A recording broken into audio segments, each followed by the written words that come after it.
आणि यानंतर महाराष्ट्रातल्या गावखेड्यातल्या बातम्या वेगवान स्वरूपात पाहूया गावाकडच्या बातम्यांमध्ये। सुरुवातीला एक महत्त्वाची बातमी आपण पाहणार आहोत। राजकीय घडामोडींसंदर्भातली गृहमंत्री दिलीप वळसे पाटील मुख्यमंत्री उद्धव ठाकरे यांना भेटण्यासाठी वर्षा बंगल्यावर दाखल झालेले आहेत। संजय राऊत सुद्धा वर्षा बंगल्यावर दाखल झाले। वर्षा बंगल्यावर मुख्यमंत्री उद्धव ठाकरे, गृहमंत्री दिलीप वळसे पाटील आणि शिवसेनेचे नेते खासदार संजय राऊत यांच्यात महत्त्वाची बैठक सुरू असल्याची माहिती मिळते। आताची ही महत्त्वाची मोठी बातमी आपण पाहतो आहोत। दिलीप वळसे पाटील वर्षा बंगल्यावर दाखल झालेले आहेत। या संदर्भातली अधिक माहिती आपण जाणून घेणार आहोत। उदय जाधव आपले प्रतिनिधी आपल्या सोबत आहेत सध्या। उदय, वळसे पाटील मुख्यमंत्र्यांमध्ये चर्चा आता सुरू झाल्याचं समजतंय। संजय राऊत देखील या ठिकाणी उपस्थित असल्याची माहिती मिळते। उदय, काय सांगता येईल याबद्दल?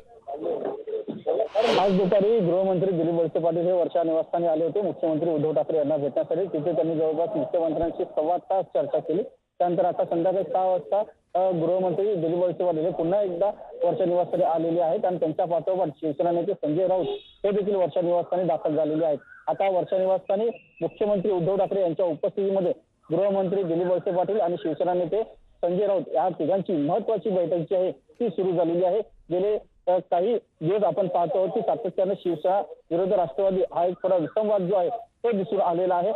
राष्ट्रवादी काँग्रेसचे नेते आणि गृहमंत्री दिलीप वळसे पाटील यांच्या एकूणच कार्यभारावरती शिवसेना नेते नाराज असल्याचं बोललं जात आहे। शिवसेना नेते संजय राऊत यांनी शिवसेना भवनमध्ये 2 मोठ्या पत्रकार परिषदा घेतल्या आणि त्यामधून त्यांनी भाजपच्या नेत्यांचे अनेक आर्थिक गैरव्यवहार जे आहेत ते उघड केले होते। त्या संदर्भात पुरावा देखील त्यांनी जाहीर केला होता आणि ते पुरावे त्यांनी मुंबई पोलिसांना आणि गृह मंत्रालयाला देखील दिले होते। मात्र त्या संदर्भात कुठली ठोस कारवाई जी आहे ती होत नव्हती। त्यामुळे काहीशी नाराजगी आहे ती शिवसेनेचे संजय राऊत यांनी आज सकाळी तेथील पत्रकार परिषदेमध्ये बोलून दाखवली। त्यानंतर एक प्रकारे गृहमंत्र्यांच्या कार्यभारावरती एक नाराज शिवसेना जी आहे ती दिसून आली होती। त्यामुळे एकूण विसंवाद जो आहे राष्ट्रवादी काँग्रेस आणि शिवसेना यांच्यामध्ये दिसून आला। त्यामुळे ही महत्त्वाची बैठक जी आहे ती आता सुरू झालेली आहे। तत्पूर्वी जेव्हा गृहमंत्री दिलीप वळसे पाटील यांच्याशी मुख्यमंत्र्यांनी चर्चा केली जवळपास 1.25 तास आणि एकूण ज्या काही मागण्या आहेत शिवसेना नेत्यांच्या त्या संदर्भात जी काही महत्त्वाची बैठक झाली ती सकारात्मक बैठक झाली। कोणतीही नाराजी जी आहे ती एकमेकांवरती नसली पाहिजे असा सूर एकूण निघालेला आहे। आणि त्यानंतर मुख्यमंत्र्यांनी देखील मुख्यमंत्री कार्यालयाद्वारे प्रसिद्धी पत्रकाद्वारे गृहमंत्र्यांवरती कुठलीही नाराजी शिवसेना नेत्यांची आणि मुख्यमंत्र्यांची देखील नसल्याचं मुख्यमंत्र्यांनी जाहीर केलेलं आहे। आणि त्यानंतर 3 वाजता शिवसेना नेते संजय राऊत यांनी देखील पत्रकारांशी संवाद साधला आणि आमच्यामध्ये कुठलीही नाराजी नसल्याचं सांगितलेलं आहे।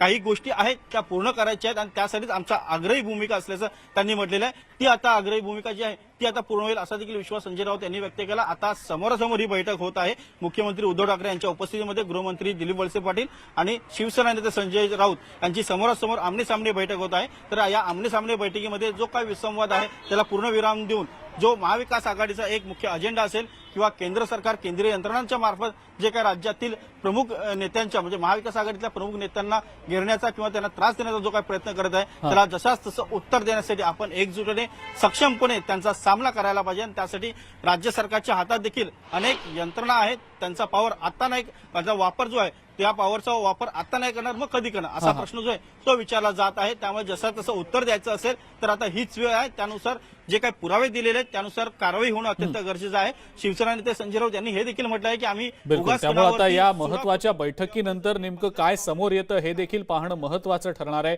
उदय, या बैठकी संदर्भात